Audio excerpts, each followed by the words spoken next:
이 신랑을 봤었을 때 굉장히 마음이 불안정해요. 이 원인이 제가 볼 때 시작은 상문인 것 같아요. 2, 3년은 넘은 것 같은데 돌아가신 분이 누군가요? 저희 시어머니 얼마나 됐어요? 5년 정도. 아이가 몇 살입니까? 5살이요. 그럼 결론은 아이를 갖고 있을 때 돌아가신 거네.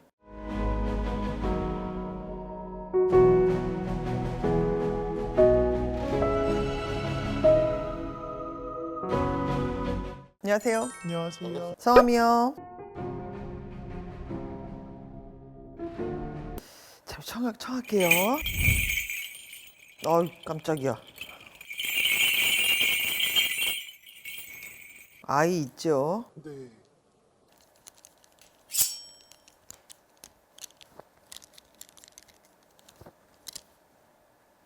상문이 꽉 들어차 있네. 두 번째는 씨가 네.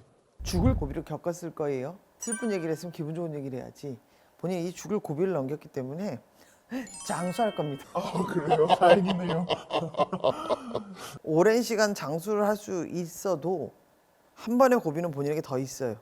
그래서 본인은 이 사고수를 또 조심해야 돼. 그리고 또 한 가지, 지금 가장 중요한 건 뭐냐면 이 신랑을 봤었을 때 굉장히 마음이 불안정해요. 사람이 붕 떠 있어요. 맞아요. 이 원인이 제가 볼 때 시작은 상문인 것 같아요. 제가 볼 때는 2, 3년은 넘은 것 같은데 돌아가신 분이 누군가요? 저희 시어머니 얼마나 됐어요? 5년 정도. 지금 제사를 그럼 딱 5번 한 거야? 네.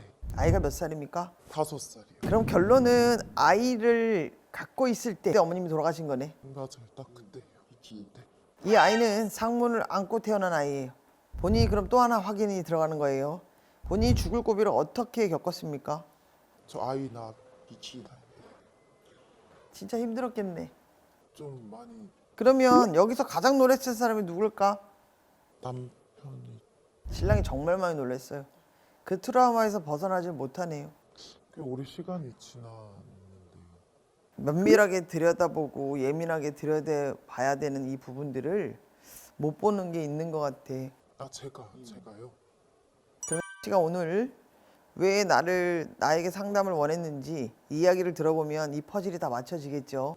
얘기를 해주실 수 있나요? 이게 친아빠와 아들과 맞나 싶을 정도로 일단 애기 아빠가 아기를 너무 미워하고 싫어하는데 그게 약간 질투랑 집착에서 시작됐다고 저는 느끼거든요. 저희가 좀 일찍 애를 가져서 결혼을 해서 아기를 낳은 건데 대학을 저희가 마무리를 했거든요. 부모님 도와주셔서.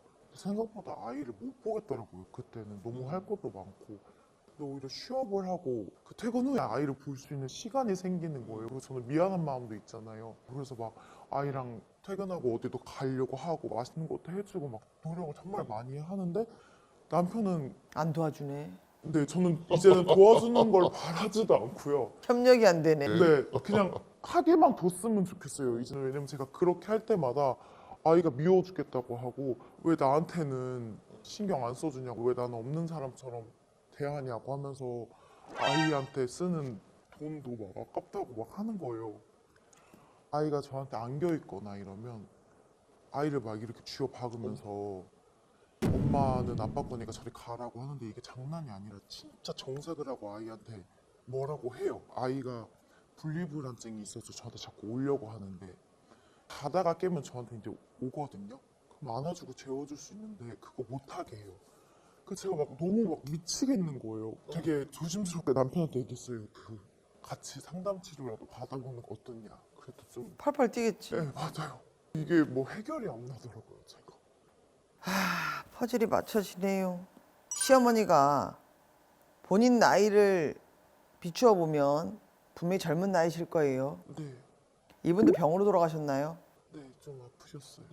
그러면 신랑은 엄마를 잃고 그거에 대한 마음에 단도리도 안 된 상태에서 와이프를 잃을 뻔했어요.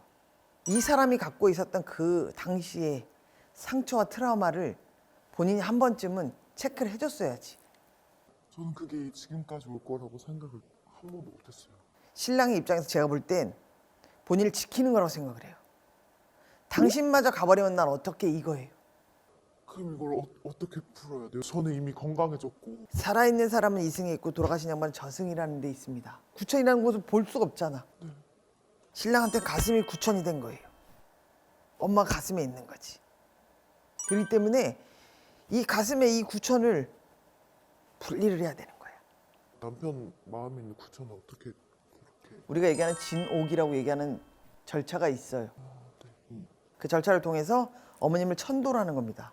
어머니 입장에서는 아들을 놓고 이 양반이 가지를 못하는 거예요. 왜냐하면 이 감수성 예민한 신랑이 극단적인 선택을 할 수도 있다는 걸 알아요. 죽고 싶다는 얘기, 못 살겠다는 얘기, 숨 막힌다는 얘기, 툭툭 지나가는 얘기를 하는 얘기, 본인은 질투라고 생각했을 거야.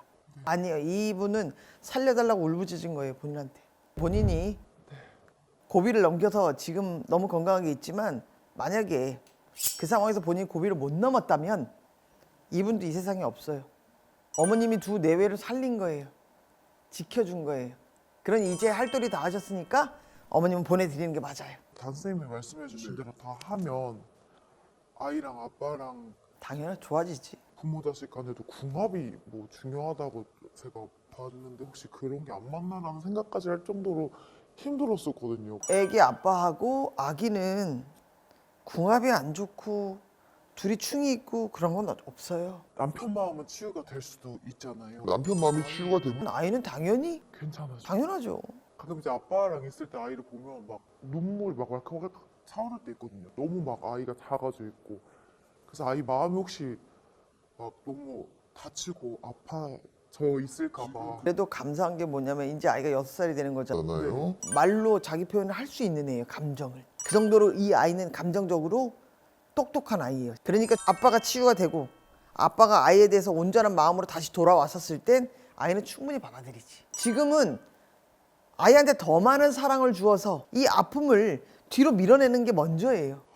또 뭔가 아직 해결된 게 없고 할 건 많지만 그래도 아빠랑 아이가 해결된다고 하니까 뭔가 다행이에요. 정말 잘 왔어요 오늘. 잘 온 것 같아요. 잘 결정하셔서 그렇게 해서 오셔서 상담하시고 예약하시면 돼요. 그럼 이 천도제 얘기를 남편한테 하면 신랑의 성향으로 볼 때는 크게 부담을 느끼거나 막 방어를 하거나 그러지 않을 거예요. 엄마를 천도제로 하자. 엄마가 아파서 돌아가셨고 엄마가 힘들게 하셨기 때문에 엄마를 그렇게 좋은 곳으로 보내드리는 게 맞을 것 같다. 아시겠지? 네. 감사합니다. 감사합니다. 네, 잘 가세요.